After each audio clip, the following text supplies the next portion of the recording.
Good morning, friends. Today for math, we are looking at the math that says day 6 and it has a number 4 in the top corner. We're going to start by writing our name. Remember, only the first letter is capital.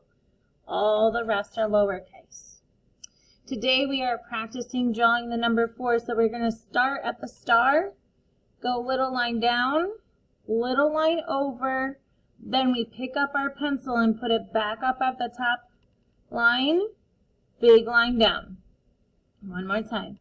Little line down, little line over, I pick up my pencil and put it at the top line, big line down. I want you to practice tracing your 4s all the way across the top of the page.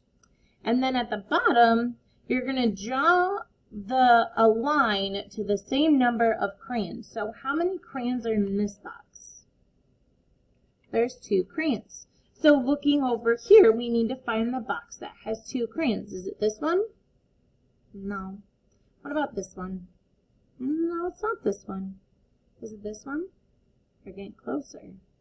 What about this one? This one has 2 crayons. So I'm going to draw a line from one box to this box. How many crayons are in this box?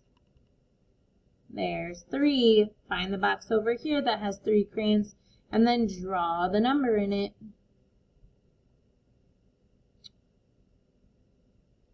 So once you have all of that done, it says count the pencils, write the number in the cloud. These look a whole lot like these, and up here they called them crayons, and down, oh, you can see. And down here they're calling them pencils, but that's okay. So you're going to match the number of crayons to the boxes. Then down here, you're going to count how many pencils there are, and then you're writing that number in the cloud. Okay? And then if you have time and if you want to, you can go ahead and color the crayons.